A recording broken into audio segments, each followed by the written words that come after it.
Welcome to the Tipping Point Show. I'm Jimmy Evans. I'm so glad that you've joined me today. Today is a very special program because we're talking all about Israel, what's going on over there right now concerning Iran and the Iran attack last weekend, and now Israel's response to that attack. Brian Schrauger is going to be joining me here in just a minute from Israel, talking about all that. Of course, he's been on the ground there this entire time, and so I can't wait to get Brian's insight on all of this. Now, before I get into this interview, let me just say we have our conference coming up September 20th and 21st. Dr. David Jeremiah will be there. We have Max Lucado, Pastor Ed Young, Rabbi Jonathan Kahn, myself, Billy Crone, Dr. Mark Hitchcock. We're going to all be there on Friday night and Saturday morning, September 20th and 21st. Go to endtimes.com, get your seat right now, bring a group with you. We would love to have you. It's going to be a great conference. We also live stream it, and so if you can't come, you can watch it from all over the world, live stream it. Go to endtimes.com. Also, we do marriage conferences. You know, a lot of people associate me with the End Times, which of course I teach on the End Times. I'm sitting in the studio of XO Marriage here in Southlake, Texas, and so we have a conference coming up this weekend in Houston.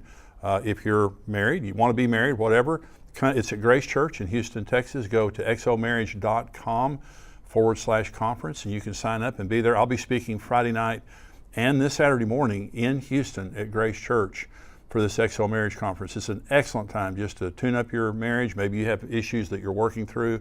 Myself, Dave and Ashley Willis, Dan Leanne, Pastor Garrett Booth and his wife Andrea. We have some great speakers. You're going to get some great ministry. We'd love to have you. I'd love to see you there this coming Friday and Saturday. I'm pleased today to have joining me on the show our endtimes.com Israel correspondent, Brian Schrauger. He's worked as a journalist in Israel since 2014, serving for 2 years as the head of the news division for Bridges for Peace, and in 2020 until 2021 as the bureau chief for the USA Radio Network. He's joining me today to talk about current events in Israel. Well, Brian, thank you for joining me today, and you do a great job as our endtimes.com Israel correspondent. We appreciate all that you do. This a powder keg over there right now, to say the least.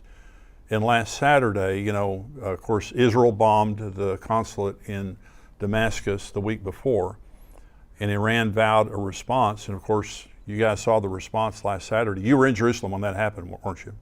I sure was. They started, I received, I knew the bombs were coming. That's when I filed a report on Sunday night, my time. It was about midnight. And then a couple of hours later, maybe 3 hours later, time was strange.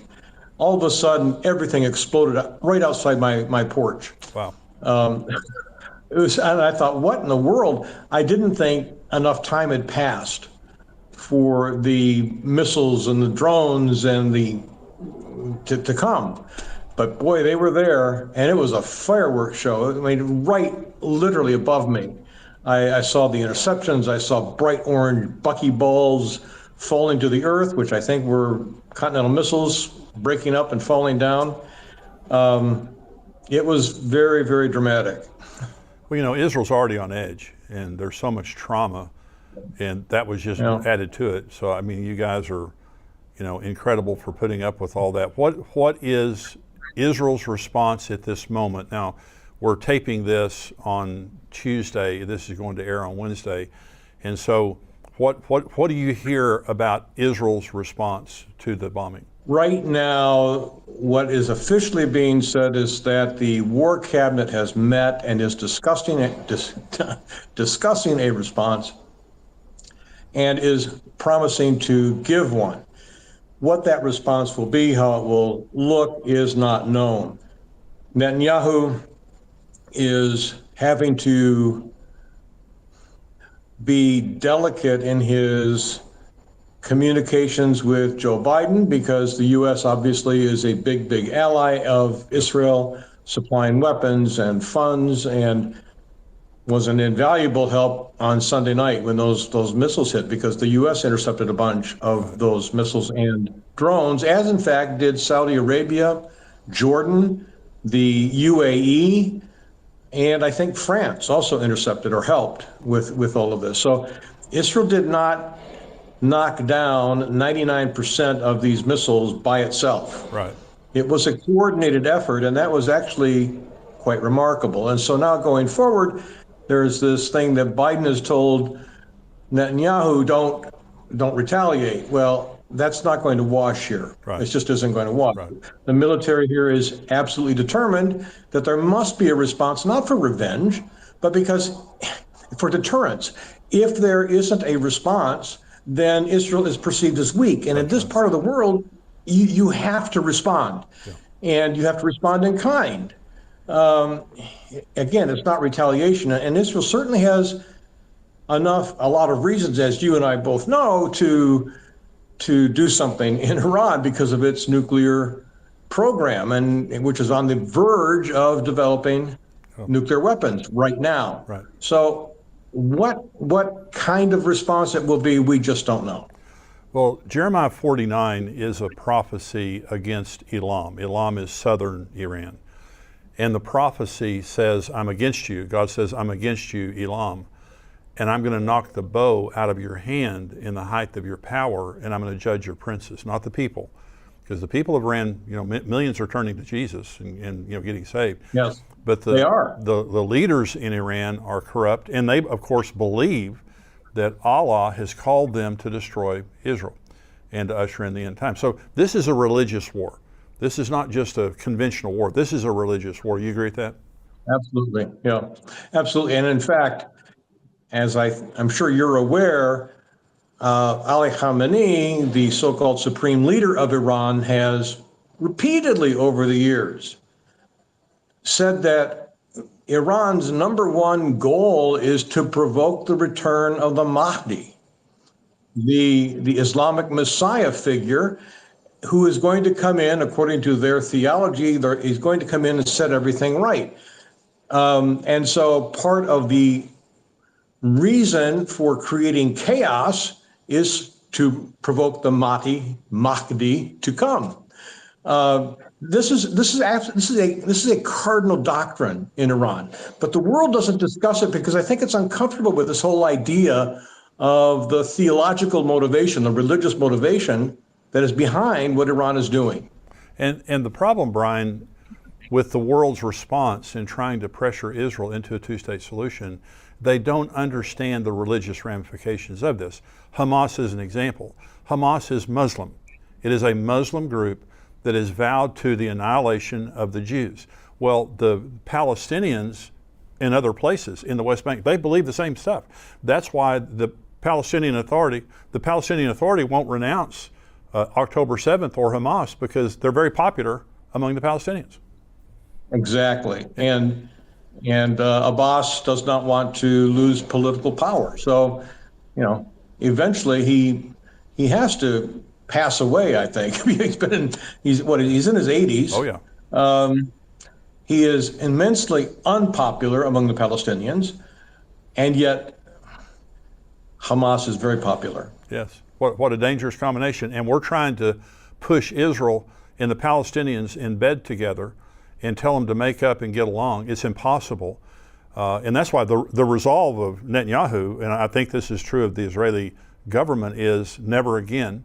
There's not going to be a deal with the devil. Is that right? Absolutely. And also, I think it's important to note that the Palestinians don't believe in a two-state solution. They absolutely don't. It's been off the table in Palestinian narrative here for at least a decade. They have been promoting a one-state solution, which basically is bring back all of the refugees from Jordan, from Syria, and basically establish a government here that is the majority is Muslim, not Jewish, and so the Jews are basically defeated as there's no Jewish state. So that's their one-state solution, and Israel knows this, the Palestinians know this, but there is this political narrative, this kind of magical thinking that persists throughout the rest of the Western world that somehow a two-state solution is doable. It's not, and both sides know it here. Exactly. Well, if you look at everything from a secular perspective and you just wipe out the religious, the deeply held religions of that area, everybody should be able to get along, everybody should be able to be at peace. This is generational. This goes back many generations of hatred and all those types of things. So the Bible says at the end, Israel will be hated by all the nations. that all the nations would ultimately gather against Israel at Jerusalem. Of course, that's Zechariah, that's Joel 3, all through the Old Testament. So this is what we're seeing happening, unfolding. Let's talk about Iran for just a minute now. The red line that existed has been erased. For the first time, Iran has directly attacked the state of Israel. Okay, so now in the world, for the last few days at least, Iran has been under scrutiny. There have been many nations that have rebuked them for what they did, standing against them. Is there any practical penalty that they're playing, as in sanctions or as in anything like that? Well, one benefit to Israel in all of this is that, at least for now, international opinion has shifted somewhat back in favor of Israel. The international opinion was condemning Israel very, very strictly and firmly up until the attack because of its war in Gaza. Now there is this condemnation of Iran, and we can only hope that there is some degree of waking up on the part of Western nations about what Iran's ambitions are, which is to establish a global caliphate. It's not a regional thing. They literally want to see the world taken over, led by their Mahdi, which is, I think, how you say it in Arabic. So I don't know. I think in the end, the military here is very, very clear.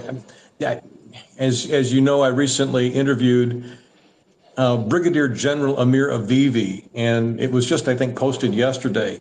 Now, that interview took place before the attack, but the doctrine he laid out there for Israel is the same doctrine that exists today, which is that we must be strong. Hamas must be defeated. Hezbollah must be pushed back. Israel cannot allow this situation to continue in the north with more than 60,000 Israelis displaced from their homes and their businesses. This cannot continue. And then, of course, we all know that at the center of the spider web is the spider, Iran, and Iran has to be dealt with. When I spoke with General Avivi, I said, don't we risk, if we take on Iran, I said, don't we risk stirring up the hornet's nest of the new global alliance that's trying to take place with Iran, China, Russia, and North Korea, maybe Turkey? And he said, no, just the opposite. He said, if we don't respond, then those entities become emboldened. They believe that, all we've done so far is our sanctions, and they're overcoming those sanctions with their economic coalition. So they believe that the United States has the ability, the military ability to respond, but they don't think it has the will. And he said, as long as they believe that, they're going to just get worse and worse. Russia has invaded Ukraine, and it might be Poland next. It might be the other parts of Europe. As for China, it's been threatening Taiwan for a long time, and flying jets and invading its airspace. At some point, it seems like it's determined to take Taiwan for its own. So he said, if we don't respond, he said, but when you have a coalition like this, there are, the strong ones. He said, it would be foolish to attack Russia or China. Go for the weak one. The weak one is Iran. And he said, if we give a strong response to Iran, he said, we, not just Israel, he meant a coalition, especially with the help of the United States. He said, the U.S. has to partner with us in this and go after Iran, and that will send an unmistakable message to Russia and China and this new attempt to form a new global order. And it will tell them, no, we are willing to stand firm. We're not just going to do words and sanctions. We're willing to fight for what is right. That's exactly right. Well, you said something earlier about Iran's desire for world domination. See, the word Islam means submit, and their vision is for world submission to Islam. And Netanyahu has said repeatedly, if we're not fighting Hamas just related to Israel, if they beat us, they're coming for you. And that's exactly right. That's like the Nazi regime. You don't exterminate this here, it's going to spread all over the world. And of course, there's Muslims all over the world that would be greatly emboldened by a victory over Israel. So southern Iran, the Jeremiah 49 prophecy, is a devastating blow on Elam, southern Iran. Interestingly, that's where they have the Bushehr nuclear facility. That's where they have many of their missile launchers and their nuclear facilities. God says, I'm going to knock the bow out of your hand in the height of your power, and I'm going to judge your princes. And it says, it will be so desolate in Elam after the devastation, there won't be a nation on earth where someone from Elam hasn't moved. So this is talking about a devastating attack. And of course, I'm not saying that's what's going to happen in the next few days, but it could. Well, you know what? At this point, for my part, I hope it does, but we'll see. Well, so the IAEA, International Atomic Energy Agency, they have turned a blind eye to Iran. Iran has defied the world community related to nuclear weapons. And recently, the IAEA came out and said, we have no idea what's going on in Iran, but we do know they've made tremendous strides. So they have a hypersonic missile in Iran that can reach Israel in, I think it's 4 minutes. Or it's 400 seconds, 6.66 minutes. And so I think the missiles that came in last weekend, it took 4 or 5 hours for them to get there. Well, there were a mixture of things, and some of them were intercontinental missiles, and or ones that can go, I think, a range of 1,500 miles. I forget what the name of them, but they were launched later, and they did, in fact, arrive in Israel about 6 minutes after they were launched. So the drones were launched, and those took several hours, but they waited until the drones were close, and then they fired some of these other missiles, which came in rather quickly. Well, 2 years ago, my book Tipping Point came out, and in the book Tipping Point, I predict that Israel will strike Iran because it's an existential threat. Not only was the attack last weekend, but if they have a nuclear weapon, Brian, they're going to fire it at Israel. And one nuclear missile landing in Israel is game, set, and match. It's just it's devastation. And so it's an existential threat. They have now given Israel an opportunity to respond. Now, again, we don't know exactly how that response will play out. But the thing, Israel is known for decisive responses to military attacks. They're strong. You punch them, they're going to punch you back harder. And so whatever happens, I believe, like you, and like the general you were talking to, I believe it's going to be a decisive blow. So let's just say that Israel does respond here in the next few days. What is Israel's capability militarily to defend their borders? I mean, they've got a multi-front war going on, and it just seems like they're spread really thin. They are. The military objective that Israel embraced from October 7 forward was first, defeat Hamas, defend ourselves against Hezbollah, because there was a very keen concern that Hezbollah may launch a full-blown attack too. That was on everybody's minds on October 7 and 8. They didn't, but they have entered into the fray, and what's been going on with Hezbollah in the north is a virtual war. But Hamas has to be defeated first. Now that whole doctrine has been kind of mixed up or upset now because of the attack from Iran on Sunday. So we're engaging in speculation here. There's no doubt that Israel is spread thin in terms of manpower, and it really doesn't have, in my opinion, it doesn't have the necessary personnel to take on a full-blown war on two fronts. Now, as we have seen, Israel, in fact, withdrew most of its troops from Gaza before this attack from Iran, perhaps in anticipation of it, perhaps in anticipation of invading and dealing with Rafah in the south of Gaza. We don't know. I mean, this has been actually perplexing and troubling to a lot of Israelis. Why did we do this? Maybe they're ready for something to happen in the north. They knew that there might be a need for their personnel to go up there. Also, people needed a break. I mean, a lot of people hadn't seen their families or been to their work for months. So Israel Israel has a lot of air power and military power, but it doesn't really have the personnel to fight a war on two fronts. If it goes after Iran right now, it's not going to be sending troops on the ground, obviously, to Iran. It's too far away. And if Iran decides to actually do something in a major counter answer and authorize Hezbollah to launch its 100,000 plus missiles, which can hit any place in Israel, then yeah, it's going to be problematic. But it's not going to be so much a boots on the ground thing. It's going to be all these missiles coming in again, like it was on Sunday. It's not going to be a conventional war. And Israel has tremendous firepower militarily. So let's talk about politics for just a minute, Brian. So Netanyahu is under fire, under scrutiny. Is there a movement to oust him? Well, there's certainly before October 7, there were about half the country was out in protests at least every Saturday night after Shabbat, calling for new elections. The coalition that Netanyahu put together after this last election is unlike any other coalition he's had in the past.